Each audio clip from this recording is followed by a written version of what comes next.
Hello there, my name's Stephen Gate from AgriVista. We're here in the northwest of Penrith looking today at winter wheat, winter barley and winter oilseed rape in the last days of March. So the variety, Graham, on this site is mid-tillering, still growth stage 24, 25 depending on the number of tillers developed. So we have the main stem and tillers, 1, 2, 3 tillers.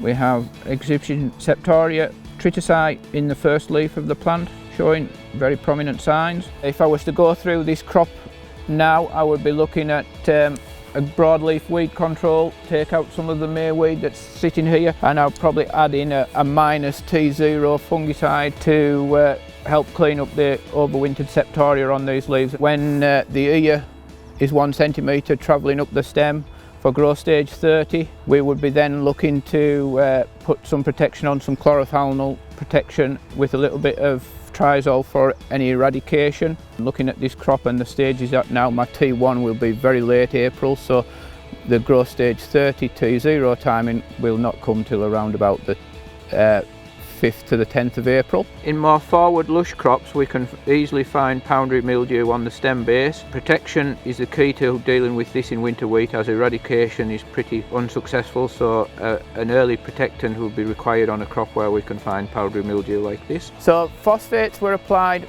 prior to drilling. Potash was applied to this crop 10 days ago in the form of top dressing up to crop requirement. It's had its first dressing of nitrogen in the form of urea. It'll get a dressing of nitrogen sulphur going forward, and then topped up to 200 kgs of N to take it through to harvest per hectare. So we're standing here in a crop of oilseed rape. The variety is Rocker, a HEA rape, a high uric acid rape. As you can see, the first flowers are just upon opening. Pollen beetle are easily found within this crop. Quick tap reveals pollen beetle falling out of the stem. They aren't at threshold levels. As the flowers are just starting to open, the pollen beetle are becoming beneficial rather than a pest as they travel from flower to flower, pollinating within the flower.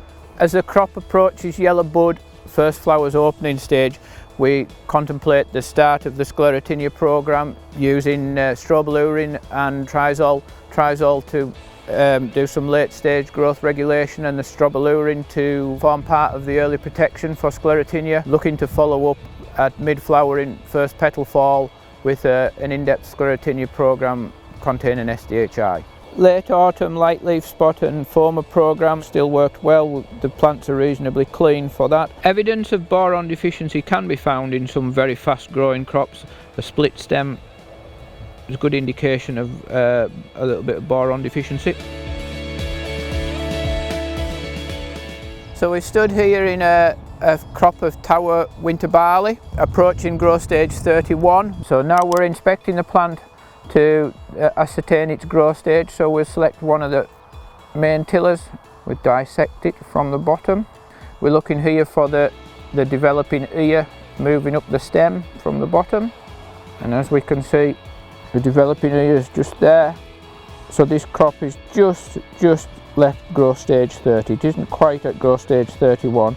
Disease is easily found in winter barleys everywhere this year. We have easily identifiable Rhynchosporium and mildew. The sooner we can get onto this crop and get it cleaned up, the better for yield enhancement. We'll be using a prothioconazole based Triazole mixture along with some mildew preventative and eradication. So the crop had an early dressing of nitrogen in the form of urea, 60 kilos to the hectare early March. It will be followed up by an additional 100 kilos to the hectare of ammonium nitrate in the next 10 days, taking its total to 160 kilos of N per hectare. At this stage we'll be mixing a growth regulator with the T1 spray to help support the crop. As you can see, it's a lush canopy. A good idea at this stage may be to take some leaf tissue analysis to assess the micronutrients within the leaf and address those within the T1 spray.